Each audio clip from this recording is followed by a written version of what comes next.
Olá! A TV Justiça transmite agora a sessão 2 de dissídios individuais do TST. Você vai acompanhar o que foi destaque na pauta do tribunal.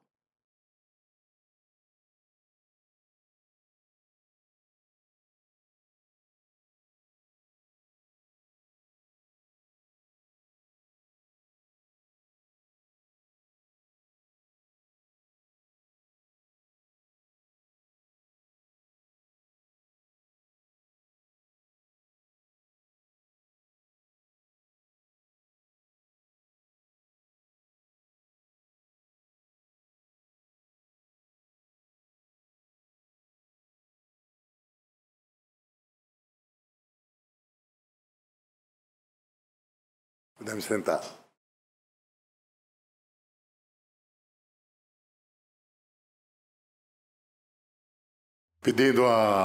Muito bom dia a todos, pedindo a proteção de Deus para os nossos trabalhos.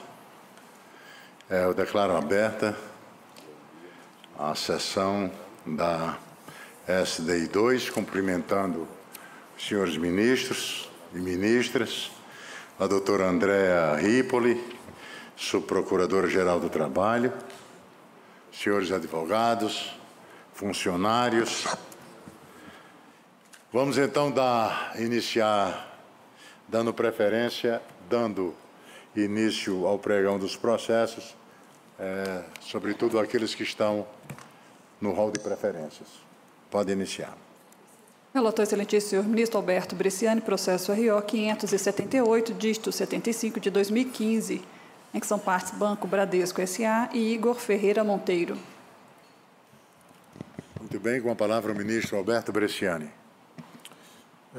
Senhor presidente, trata-se de recurso ordinário em mandado de segurança. O Tribunal Regional do Trabalho da 5ª Região concedeu a segurança impetrada contra ato mediante o qual o meritíssimo juiz da 19ª Vara do Trabalho de Salvador indeferiu a antecipação de tutela pela qual se buscava o refazimento da relação de emprego em virtude de estar o trabalhador amparado por auxílio acidentário. Recurso ordinário.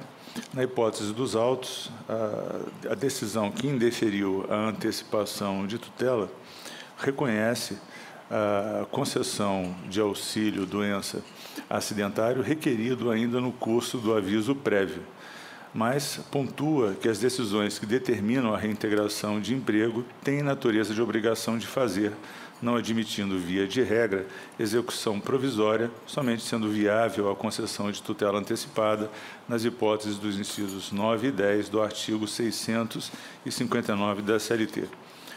No acórdão regional que confirmou a concessão da segurança, se afirma que, como mote a pretensão de ser reintegrado, trouxe o impetrante à reclamatória os documentos a ela carreados, entre os quais destaco o TRC, sinalizando o afastamento em 7/4 de 2016, CTPS com baixa nessa mesma data, CAT, emitida pelo ente sindical obreiro em 20/4 de 2015, e os atestados médicos, a decisão de concessão do benefício previdenciário pelo INSS, Código 91, formulada em 25 de maio de 2015, e, finalmente, a decisão impugnada.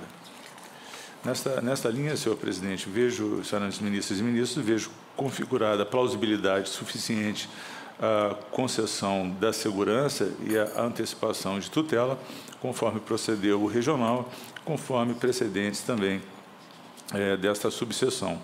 Ainda acrescento que o documento pelo qual se noticia a concessão do auxílio doença não recebeu oposição por parte do impetrante e que a hipótese não seria a de incidência da compreensão da súmula 418, não fosse pelos vários precedentes já desta subseção, mas, sobretudo, porque a própria decisão que indefere a antecipação de tutela na hipótese traz elementos de verossimilhança suficientes à sua concessão. Por isso, eu proponho que se negue provimento ao recurso ordinário. Nega provimento. Doutor Eli. Poderes nos autos, excelência. Diante do voto do eminente relator, requer apenas o registro da presença. Apenas o registro. Doutor Ronaldo também. Senhor presidente, pelo recorrido, também manter-se o voto, nobre relator, apenas o registro. Pergunto se há divergência. Não havendo, proclamo o resultado dos termos do voto do relator à unanimidade. Próximo. Relatora Excelentíssima Senhora Ministra Maria Helena Malma, processo RO 10.651, dígito 88, de 2013, em que são partes Supervia, concessionária de transporte ferroviário S.A. e União PGFN. Com a palavra, a ministra Maria Helena. Senhor presidente, senhores ministros, trata-se de recurso ordinário em mandado de segurança. Aqui nós estamos frente à situação de execução definitiva, concessão de pecúnia perante terceiros, pedido posterior de substituição da penhora em dinheiro por carta de fiança bancária. O entendimento firmado por esta Corte dá-se no sentido de que, em se tratando de execução definitiva, a determinação de penhora em dinheiro para garantir crédito exequento não fere direito líquido e certo do executado, uma vez que obedece à gradação prevista no artigo 6551 do CPC de 73, que corresponde hoje ao artigo 8351 do Código de Processo Civil de 2016. Esta é a diretriz contida na súmula 417.1 do TST. De outra parte, a indicação da referida carta de fiança bancária em garantia ao juízo exequente só foi feita após a concretizada a ordem do bloqueio de crédito em mãos de terceiros, no caso, a Protege S.A., e após a oposição dos embargos à execução, sem que tenha sido efetuado o pagamento ou anuição de bens à penhora. Por conseguinte, depreende-se que a indicação de cada carta de fiança foi intempestiva, de forma que a decisão impugnada não se mostra contrária ao entendimento esposado na orientação jurisprudencial número 59 desta subseção. Então, eu voto no sentido de conhecer o recurso ordinário e não lhe dar provimento. Nega provimento. Doutora Eli. Poderes nos autos, pelo registro da presença, senhor presidente. Existe a presença. Pergunto se há divergência. Não havendo, eu proclamo o resultado nos termos do voto da relatora, unanimidade. Próximo. Relator Excelentíssimo Senhor Ministro Douglas Alencar Rodrigues, processo RO 889, dígito 94, de 2011, em que são partes Itaú Unibanco S.A. e Luciane do Carmo de Freitas Vanderbroek. Com a palavra o ministro Douglas. Senhor presidente, senhoras e senhores ministros, trata-se de recurso ordinário interposto contra acórdão proferido em ação rescisória no âmbito do egrégio Tribunal Regional da 9ª Região. Estou anotando o preenchimento dos pressupostos recursais e, com isso, conhecendo do recurso. A discussão de mérito proposta diz respeito à adequada aplicação pela Corte Regional da orientação jurisprudencial 112 desta subseção. Na coisa julgada, obteve a ré o direito à reintegração, que havia sido deduzido com base em 2 fundamentos que, a meu juízo, não seriam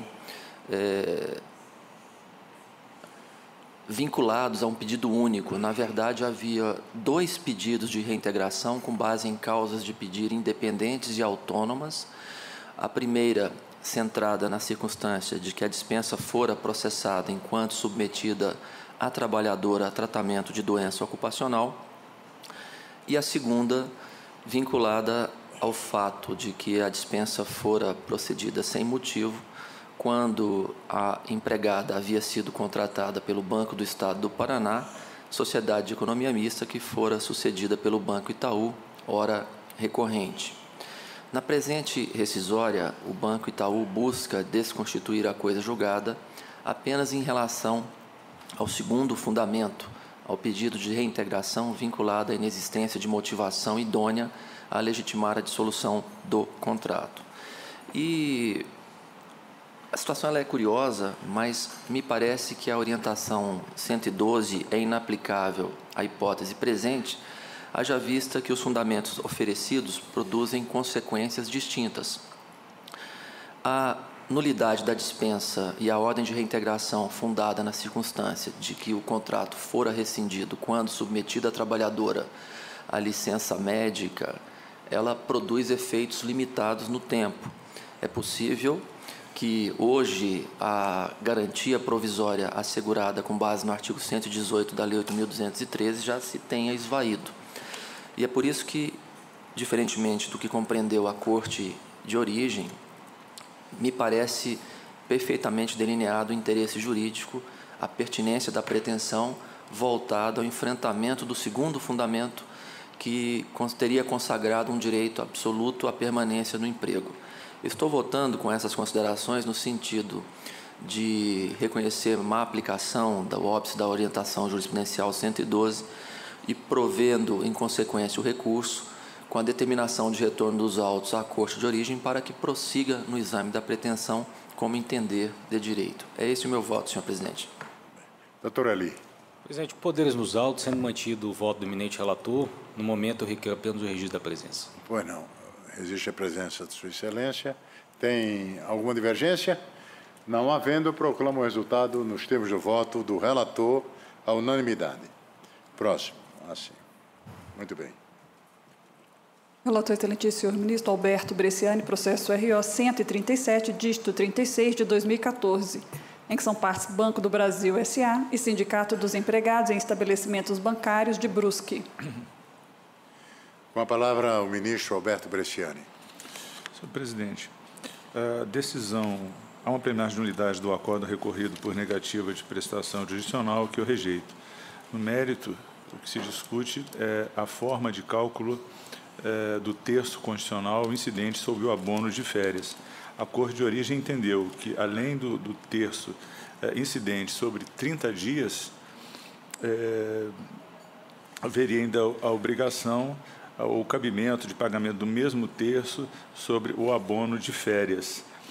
A própria decisão rescindendo evidencia que o valor pago pelo banco alcançava também o abono pecuniário, inclusive nos termos referendados e legitimados pelas decisões reiteradas da SDI 1.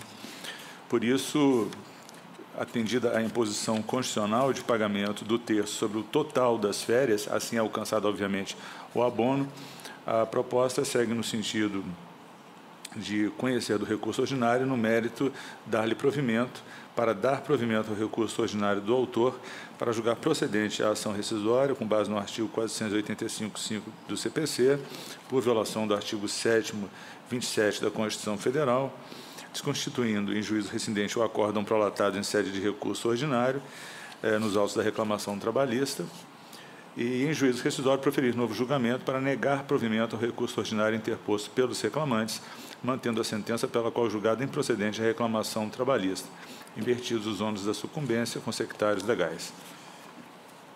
Muito bem. Doutor Jair. Mantido o voto, somente o juntado do instrumento de mandato. Pois não. Defiro juntada do instrumento de mandato. Pergunto se há divergência. Não havendo divergência, eu proclamo o resultado nos termos de voto do relator. Vamos ao próximo. Relatora excelentíssima senhora ministra Adelaide Miranda Arantes, processo RO 20.207, dígito 62 de 2015, em que são partes Itaú Unibanco S.A., Paulo César Guiar Valêncio e outra. Com a palavra, a ministra Adelaide.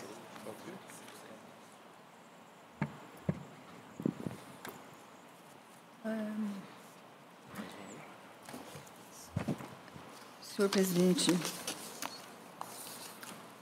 trata-se de recurso ordinário em agravo regimental, mandado de segurança, execução provisória, cotas de fundo de investimento ofertadas como garantia, trânsito em julgado superveniente, e esclareço que é a hipótese em que o mandado de segurança foi impetrado para atacar a ordem judicial em execução provisória, que rejeitou a indicação de cotas e títulos públicos de fundo de investimentos à penhora e determinou o prosseguimento do feito, devendo os bens indicados à penhora obedecer à ordem de preferência, isso nos termos do artigo 655 do CPC.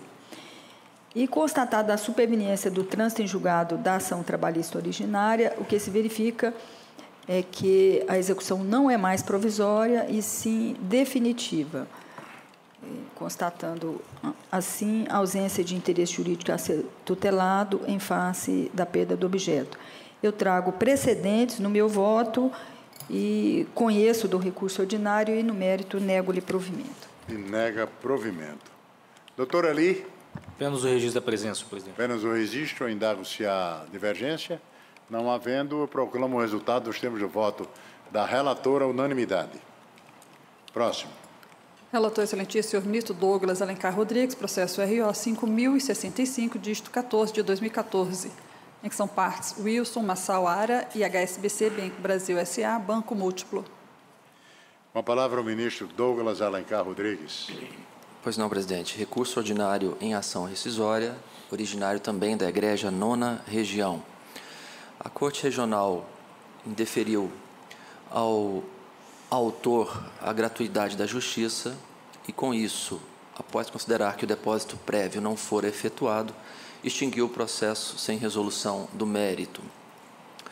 Estou votando, senhor presidente, em relação a esse aspecto, pelo provimento do recurso invocando as diretrizes da Instrução Normativa 31, particularmente a que se contém no artigo 6º do referido ato normativo. Estou, portanto, reconhecendo o direito do autor à gratuidade da Justiça e, por isso, votando no aspecto pelo provimento do recurso. Mas passo a examinar de imediato a pretensão rescisória, com fundamento no artigo 1013, parágrafo 3º, inciso 1 do CPC de 2015, e observo que há na defesa a arguição de decadência que me parece configurada. Cuida-se aqui da hipótese da formação da coisa julgada em momentos distintos no curso da relação processual e o objeto da presente ação rescisória transitou em julgado, a condenação, a decisão que indeferiu a pretensão transitou em julgado logo após o prazo de 8 dias contados da publicação da sentença, e a presente rescisória foi proposta muito além do biênio decadencial de que trata o inciso 2 do artigo 487 do CPC de 2015. É por isso que estou votando no sentido de pronunciar a decadência e extinguir o processo com resolução do mérito. Doutor Eli. Poderes nos autos, registro da presença, senhor presidente. Registro da presença, eu pergunto se há divergência. Não havendo, eu proclamo o resultado nos termos de voto do relator à unanimidade. Próximo. Relator excelentíssimo, senhor ministro Vieira de Melo Filho, processo RO 1159, dígito 21 de 2011, em que são partes Banco do Brasil S.A. e Edson José Schweider. Com a palavra o ministro Vieira de Melo Filho. Senhor presidente, senhores ministros, cuida-se de recurso ordinário em ação rescisória, ajuizada pelo Banco do Brasil, calcado exclusivamente no inciso 5º do 485 do Código 73.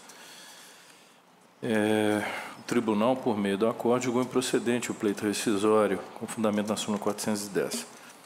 O apelo foi admitido pela decisão singular.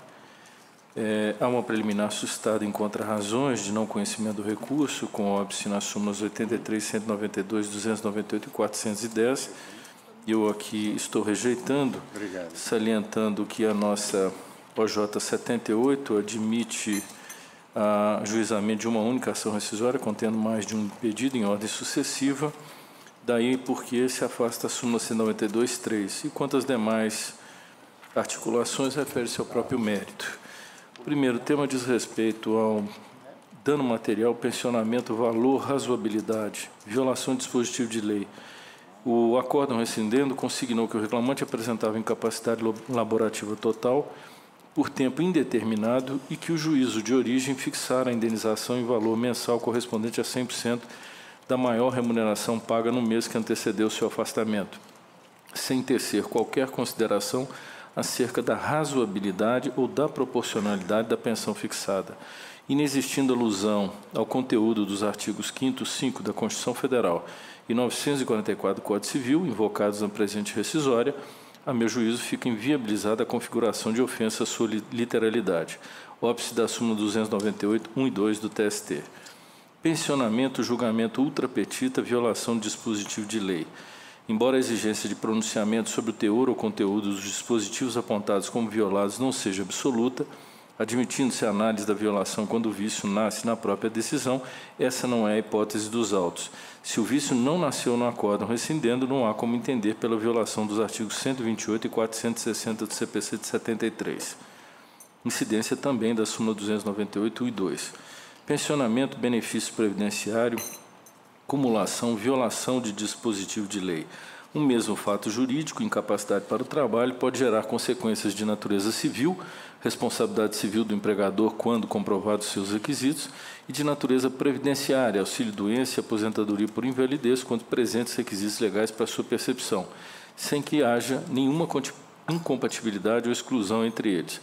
A aposentadoria e a sua complementação não excluem e não podem ser compensados com indenização por dano material, tendo em vista a natureza jurídica absolutamente distinta e a cargo de pessoas jurídicas diversas. Nesse sentido, é disposto nos artigos 7º, 28 da Constituição e 121 da Lei 8.213. Incolhe-me o artigo 884 do Código Civil. E, nesse sentido, eu estou negando provimento ao recurso.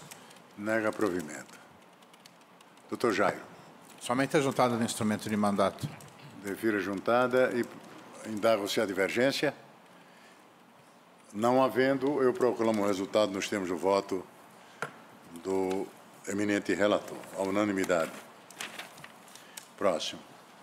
Relator excelentíssimo senhor ministro Alberto Bresciani, processo RO 130.167, dígito 98 de 2015, em que são parte Oswaldo Farias de Almeida e Empresa Brasileira de Infraestrutura Aeroportuária Infraero e outra. Com a palavra o ministro Alberto Bresciani.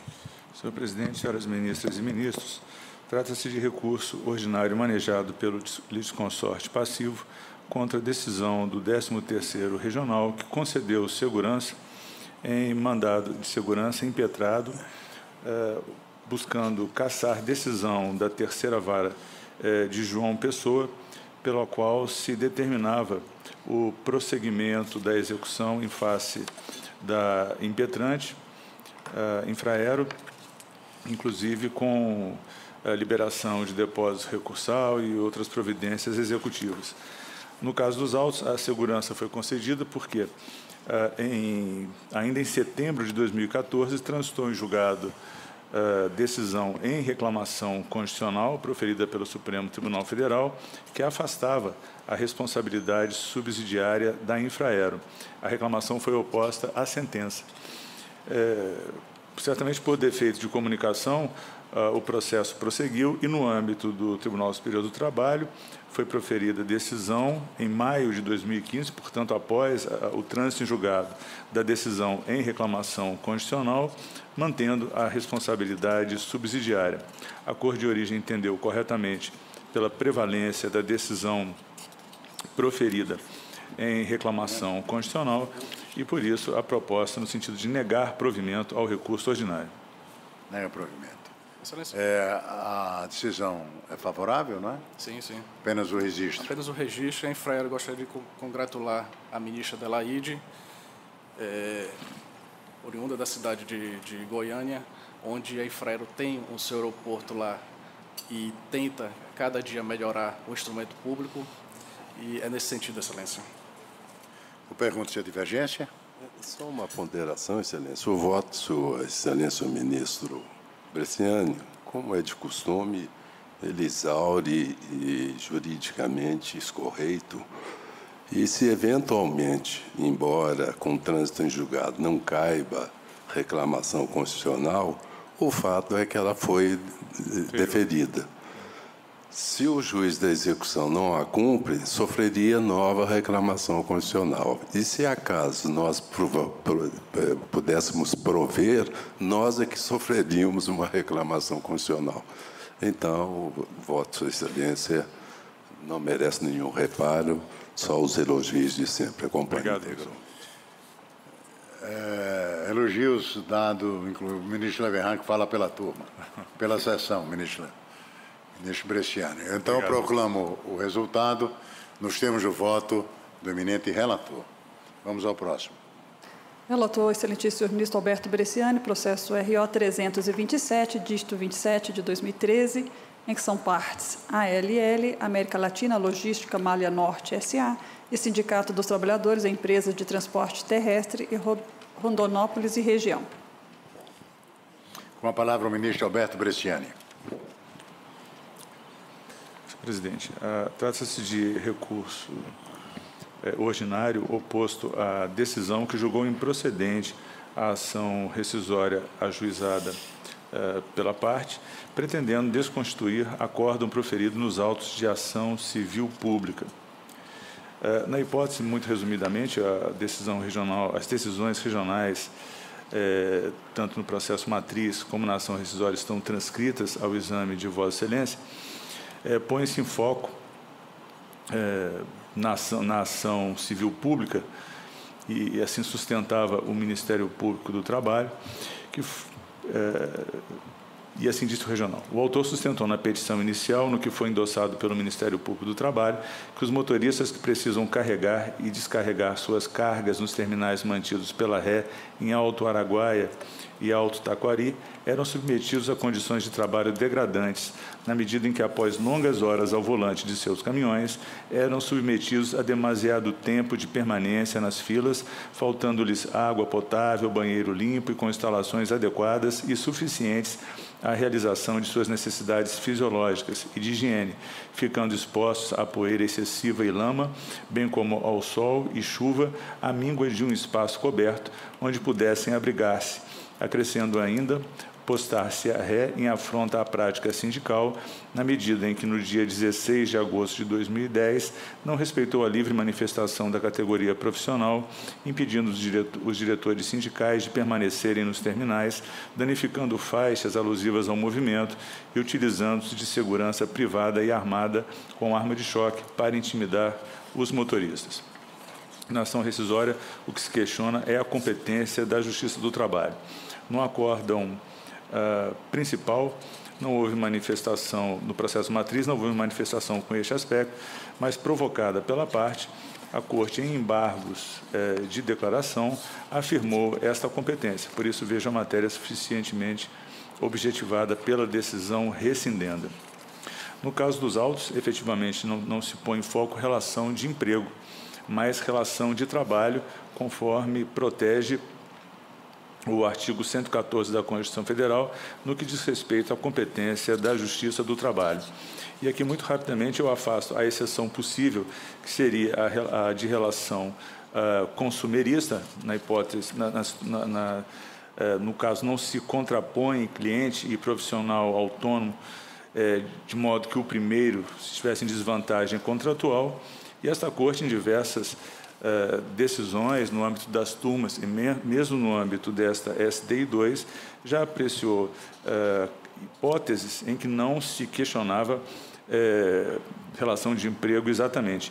E aqui eu me lembro de precedente, de minha lavra, de 14 de setembro de 2012, mas me lembro que também o ministro Vieira de Mello, parece que já trouxe matéria semelhante a exame, em hipótese pela qual se questionava a limitação ao direito de trabalhar por parte de empresas seguradoras com relação a certidões negativas ou comprometedoras exatamente de motoristas. E cito também precedente da lavra do ministro Lélio. Por isso, senhor presidente, com essas rápidas palavras, eu nego o provimento ao recurso. Nego o provimento. Doutor Roberto. Presidente, peço a palavra pela empresa recorrente.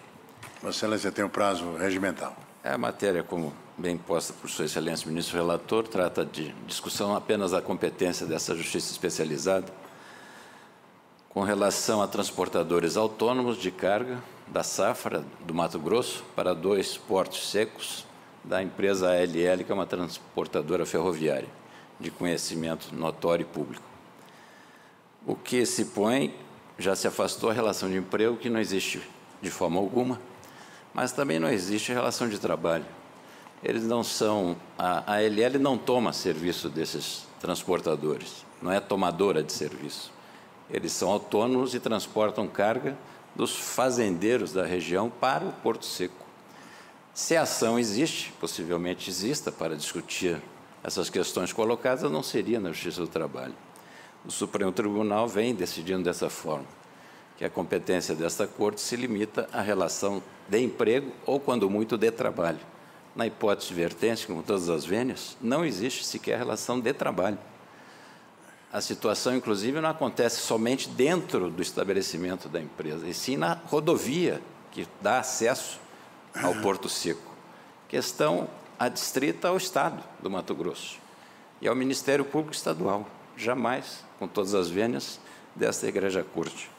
Por essa razão, pede a recorrente o provimento para reconhecer a incompetência absoluta da Justiça Especializada do Trabalho. Obrigado, senhores. Obrigado, doutor Roberto.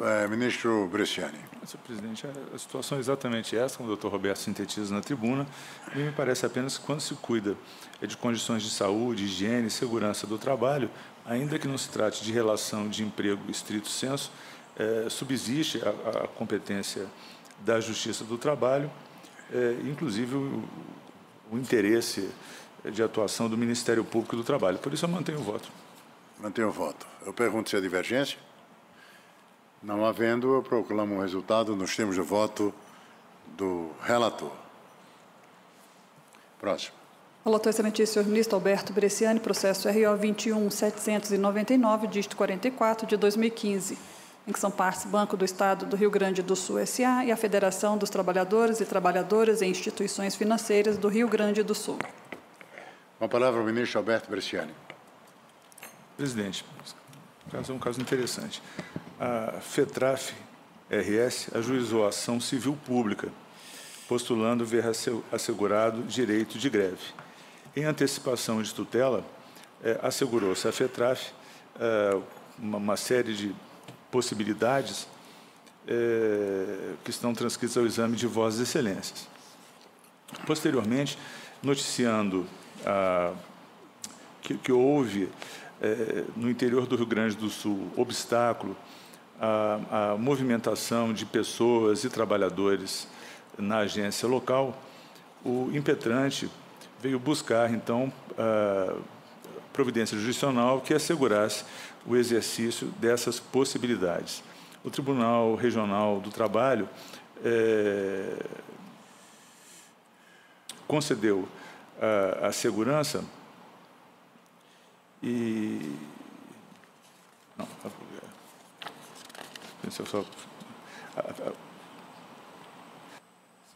a segurança foi impetrada pela FETRAF, porque recorre agora o banco aqui, desculpe.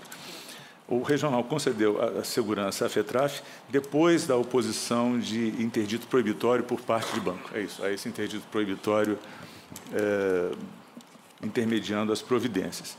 No interdito proibitório, sim, foi proferida a decisão que determinou à FETRAF que se mantivesse dentro dos limites estabelecidos na liminar concedida na ação civil pública e ainda impôs pena pelos seus atos e pelos atos dos sindicatos a ela vinculados que importassem na restrição de movimentação de pessoas em agências. O regional concedeu a segurança para cassar integralmente a ordem fixada no interdito proibitório. Ocorre que a própria Lei 7.783 de 89, no artigo 6º, dispõe que as manifestações e atos de persuasão utilizados pelos grevistas não poderão impedir o acesso ao trabalho, nem causar ameaça ou dano à propriedade ou pessoa. Assim, a segunda parte da decisão proferida no interdito proibitório estaria, em verdade, de acordo com a lei, exceto sob o aspecto de que impõe pena à FETRAF por atos praticados pelos sindicatos a ela vinculados, sobre os quais, obviamente, ela não tem controle, são sindicatos com personalidade jurídica própria. Por isso, senhor presidente, eu estou propondo que se dê provimento parcial ao recurso ordinário para manter a decisão atacada em mandado de segurança também parcialmente no que diz respeito à garantia de eficácia do artigo 6º da Lei 7.783 de 89, no que diz respeito apenas à FETRAF, e não com relação aos sindicatos a ela vinculados, como inicialmente se pretendia. Então, o provimento do recurso proposto é parcial, para manter parcialmente a decisão proferida no interdito proibitório, assim provendo parcialmente o recurso ordinário e reformando ainda parcialmente a decisão regional. Faço todas essas considerações, porque de fato foram uma série de decisões sucessivas e um pouco confusas. Muito obrigado, ministro Bresciani. Doutor Roberto. Senhor presidente, apenas o registro, por favor, da presença. O registro da presença. Obrigado. Pergunta se há divergência. Não havendo, eu proclamo o resultado dos termos de voto do relator. Próximo. Relator excelentíssimo senhor ministro Alberto Bresciani, processo RO 76, dígito 83, de 2014, em que são partes Banco do Nordeste do Brasil S.A. e Sindicato dos Empregados em Estabelecimentos Bancários do Estado de Alagoas. Com a palavra, o ministro Alberto Bresciani. Presidente, senhoras ministras e ministros. Recurso ordinário e mandado de segurança. O Tribunal Regional do Trabalho da 19ª Região concedeu a segurança postulada pelo Sindicato dos Empregados em Estabelecimentos Bancários do Estado de Alagoas para conceder a tutela antecipada pleiteada na reclamação trabalhista, onde se buscava nulidade e ineficácia da cláusula 9.4 do Programa de Incentivo à Demissão proposto pelo desconsorte passivo. Inicialmente, eu rejeito a alegação de negativa de prestação jurisdicional e legitimidade ativa do sindicato, porque relativas à legitimidade para a reclamação trabalhista, matéria que, obviamente, escapa ao âmbito do mandado de segurança. No mandado de segurança, a decisão recorrida concluiu por deferir a antecipação de tutela, declarando a nulidade e ineficácia da cláusula 9.4 do Programa de Incentivo à Demissão para efeito de adesão por parte dos substituídos, estabelecendo o prazo de 60 dias para que os mesmos possam manifestar o desejo de adesão ao plano. E a cláusula atacada tem a seguinte redação: a adesão ao PID por empregados com demanda trabalhista, iniciada por estes contra o BNB, fica condicionada à homologação judicial da desistência ou transação de todas essas demandas. Na hipótese dos autos, a reclamação trabalhista no processo matriz busca exatamente esta providência, nulidade e ineficácia da cláusula 9.4. Ocorre que a discussão que se coloca nos autos guarda pertinência com o merecimento de indenização instituída pela vontade das partes, para além daquelas garantias legais. Então, me parece, senhor presidente, senhoras ministras e ministros, que ao deferir de pronto a nulidade e a ineficácia da cláusula sob exame, a Corte de Origem extrapolou o âmbito da antecipação de tutela, porque decidiu, por fim, o mérito da reclamação trabalhista, inclusive criando dificuldades para a solução de eventual decisão em contrário, porque validaria, na verdade, adesões ao PID com inobservância do preceito, cuja rigidez eu não afirmo ou deixo de afirmar, mas só digo que seria objeto realmente do mérito da reclamação trabalhista. A proposta, então, senhor presidente, diante do que foi decidido pelo regional, seria o provimento parcial do recurso ordinário para acolher apenas parcialmente o pleito formulado na ação mandamental e determinar a imediata reabertura do prazo de 30 dias para adesão ao PID, independentemente da restrição contida na cláusula 9.4 do referido regulamento, sendo que os efeitos de tal manifestação de vontade ficam condicionados ao sucesso da pretensão deduzida no processo coletivo, nos termos do artigo 103.3 do CPC. E mantenho o prazo, senhor presidente, senhoras ministras e ministros, porque, diante da expectativa criada pela decisão regional, que inclusive reabriu por 60 dias esse prazo de adesão, já porque declarava nulidade e ineficácia, obviamente criaria dificuldades para os trabalhadores que assim procederam ou aguardavam a providência. Então, em se discutindo a validade da cláusula, é que propõe, então, que deixando de decidir sobre a sua pronta ineficácia e invalidade, que se admita a adesão ao PID dos trabalhadores a despeito do que dispõe a cláusula, mas pelo prazo de 30 dias e condicionada a eficácia desta adesão, obviamente, ao sucesso na reclamação trabalhista. Muito obrigado, ministro Bresciani. Doutor Diego Pereira, deseja sustentar? Não, Excelência, de mantido o voto, eu apenas peço apenas o registro e a juntada do instrumento, por gentileza. Defira juntada. Subestabelecimento ou procuração? Subestabelecimento, Excelência. Subestabelecimento. Pergunta-se a divergência. Não havendo, eu proclamo o resultado nos termos de voto do relator. Vamos ao próximo. Relator excelentíssimo, senhor ministro Alberto Bresciani, processo RO 20.407, dígito 69 de 2015, em que são partes Francisco Schneider Neto e Fundação da Ciência e Tecnologia. Com a palavra o ministro Alberto Bresciani.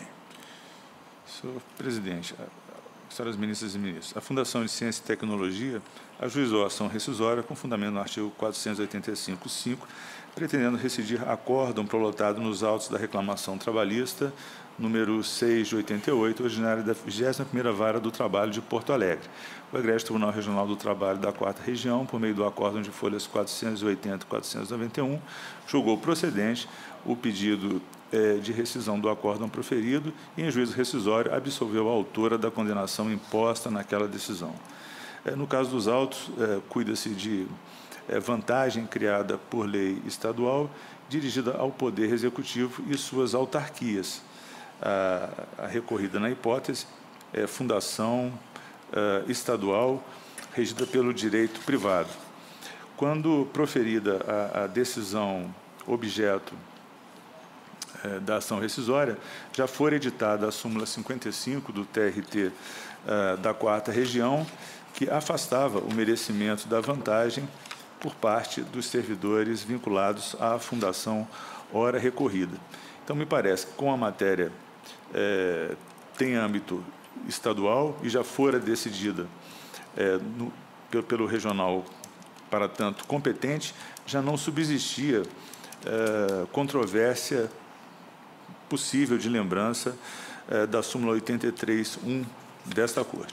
Por isso, senhor presidente, diante do quanto decidido pela Corte de origem e do teor da norma trazida a debate, a proposta segue no sentido de negar provimento ao recurso ordinário. Nega provimento ao recurso ordinário. Doutora Lívia Camargo, deseja sustentar? Não, ministro, mantido o voto, somente o registro da presença, por favor. O registro da presença. Eu pergunto se há divergência. Não havendo, eu proclamo o resultado nos termos de voto do relator. Próximo. Relator excelentíssimo, senhor ministro Alberto Bresciani, processo RO 10.025, dígito 74 de 2013, em que são partes André Luiz da Silveira Marques e Ministério Público do Trabalho da 8ª Região e Odaí Feitosa de Mendonça e outra. Com a palavra o ministro Alberto Bresciani. Senhor presidente, esse processo repete a ação já examinada por esta subseção, então faço maior resumo. Na hipótese, o que se discute é a possibilidade de inclusão no polo passivo de advogados do então reclamante. A hipótese não autoriza a formação da lide com esta angularidade e, por isso, com relação ao aspecto, eu extingo o processo sem resolução de mérito.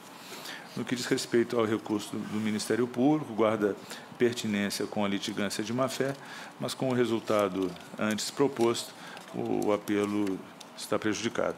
É o voto. Doutor André Antônio Cândido, não é? Pois não, Excelência. Pois não, desculpe. Diante da conclusão do eminente ministro relator, só o registro da presença com procuração nos autos. Registro da presença com procuração nos autos. Pergunto se há divergência. Não havendo, eu proclamo o resultado nos termos do voto do eminente relator. Próximo. Relator excelentíssimo, senhor ministro Vieira de Melo Filho, processo AGR na CAU-INOM 3007, dígito 19 de 2016, em que são partes Edélcio Ribeiro Brilinger e Banco do Brasil S.A. Com a palavra o ministro Vieira de Mello.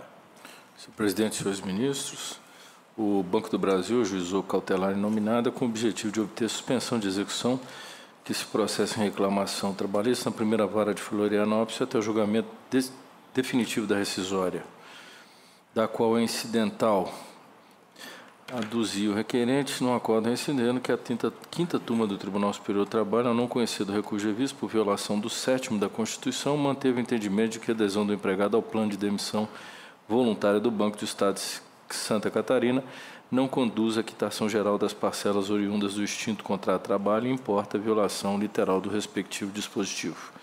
Na espécie, verifica-se a plausibilidade do direito alegado e a possibilidade de prejuízo irreparável ou difícil reparação caso haja demora no provimento.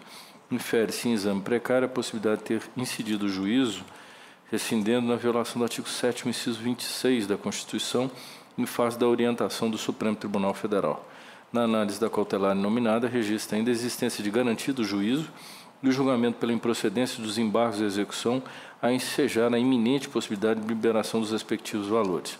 Com relação às questões inerentes ao exame da própria rescisória, somente na sua esfera jurisdicional serão decididas e avaliadas de forma definitiva, ressaltando que as tutelas provisórias de urgência são tutelas jurisdicionais em cognição sumária e não exauriente e, por isso, sem caráter de definitividade, concedidas pelo Poder Judiciário, que exige necessariamente confirmação posterior por meio de sentença proferida mediante cognição exauriente. As tutelas são sempre vocacionadas a assegurar um resultado útil do processo. Eu estou mantendo a liminar e negando provimento ao agravo. Nega provimento ao agravo. Pergunto se há divergência. Não havendo, eu proclamo o resultado nos termos de voto do relator. É porque agravo não desafia sustentação, doutor Jairo. Perfeito. Vamos ao próximo. Relator excelentíssimo senhor ministro Barros Levenhag, processo AGR 1204, dígito 98 de 2016, em que são partes Gilson Reis Gomes e Petróleo Brasileiro S.A. Petrobras. Com a palavra o ministro Barros Levenhag. Senhor presidente, esse caso é bastante singular. Houve um pedido de liminar em razão de a matéria envolvida no recurso de revista dizer respeito à MNR, que está suspensa em razão de a decisão da SDC ter conflitado com a decisão da SD1. Ocorre, senhor presidente, que, embora tenha sido essa a decisão, examinando melhor, deparei-me com o fato de que a ação rescisória incidiu na decadência. É patente a decadência. De maneira que manter a decisão que suspendeu em razão da pendência da MNR, quando a decadência se manifesta plenamente plausível, eu estou dando provimento ao agravo regimental por fundamento diverso para cassar a liminar, não porque a liminar naqueles termos está errado, é que, ultrapassada aquela matéria, examinei e vi que a ação rescisória já está fadada ao insucesso pela decadência. E seria um contrassenso e violaria até o artigo 133 da Constituição Federal que eu simplesmente mantivesse aquela decisão de suspensão e, com isso, o privasse de já receber os direitos que ele tem, independente do que for decidido, porque já decaiu do direito de ação. E trago à colação idêntica decisão proferida por mim nesse colegiado e foi acatada por unanimidade. E, por isso, em breves considerações, e se for o caso eu faço leitura do voto, a proposta é dar provimento ao agravo regimental para cassar a liminar deferida por fundamento diverso. Muito bem. Eu pergunto se há divergência. Não havendo, eu proclamo o resultado nos termos de voto do relator. Não havendo mais processos em condições de julgamento, eu agradeço a presença dos senhores ministros e ministras, senhores funcionários deste tribunal sobretudo a presença da doutora Andrea Ripoli, e declaro encerrada a sessão.